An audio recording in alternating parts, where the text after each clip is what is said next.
Hey there, internet friends. Trevor Starkey here with another episode of Trevor Trove Gaming on Sunday. This week, I'm going to touch on a review of Mario plus Rabbids Kingdom Battle a little bit. I'm going to mainly direct you to read the written review that I've included in the link in the description below.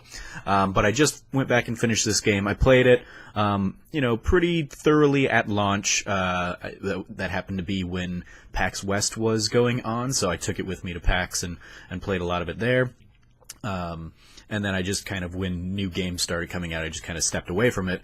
But I went back and finished it up this weekend to kind of put a capper on that experience. It was really easy to hop back into, after a few weeks away, buried in Destiny land. I hopped back in and finished up Mario plus Rabbids. All in all, I think Mario plus Rabbids is maybe a fun and forgettable game.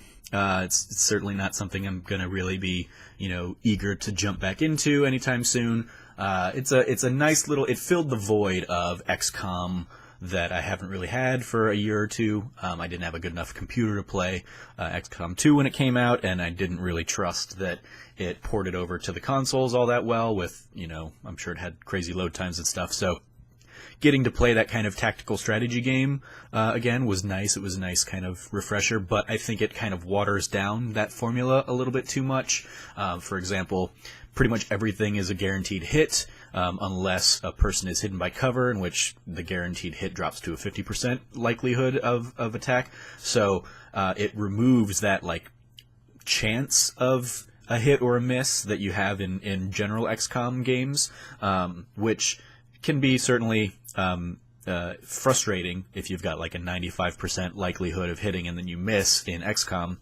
But it's also, having the enemies have that same kind of chance against you. It's nice, as opposed to in here, if an enemy gets you in their sights, they're going to hit you and they're going to do damage. There's no avoiding it. So that's kind of, I think, a letdown and a watering down of the genre in this game. I've also never been one for the Rabbids type of humor, or their spiritual successors, the Minions, the kind of very dumb, lowbrow, physical comedy stuff. There's a lot of that in here. There's a lot of, poop jokes and stuff like that, which feels very out of place in a Mario game.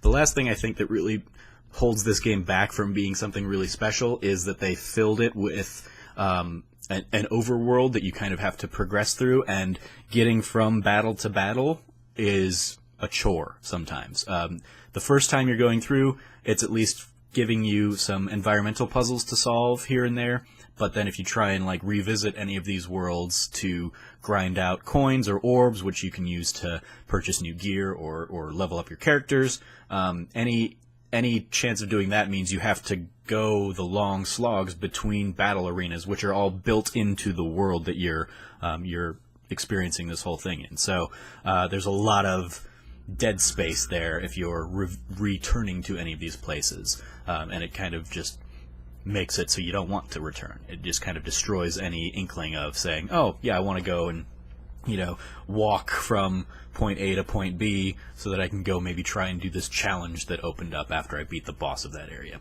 So those are my basic thoughts on Mario plus Rabbids. It's a fun enough game. I enjoyed that I played it. I enjoyed beating it. It filled that XCOM void for me. It just didn't really suck me into, this is never something I'm going to want to go back and 100% or probably even play ever again after this point. It's kind of a one and done kind of game. It was nice for its novelty. It's an interesting experiment that Nintendo's doing here, giving kind of their licensed property off to somebody like Ubisoft to create this game, but it just doesn't quite wow me in any particular sense. It's not a bad game, but it's not a great game either. So those are my thoughts on Mario plus Rabbids Kingdom Battle. As I said, go read the full review over at trevortrove.com. You can find the link in the description below. As always, I've been your host, Trevor Starkey from trevortrove.com. You can follow me at SnarkyStarkey on Twitter. And until next time, from here at the Trove, treasure your friends.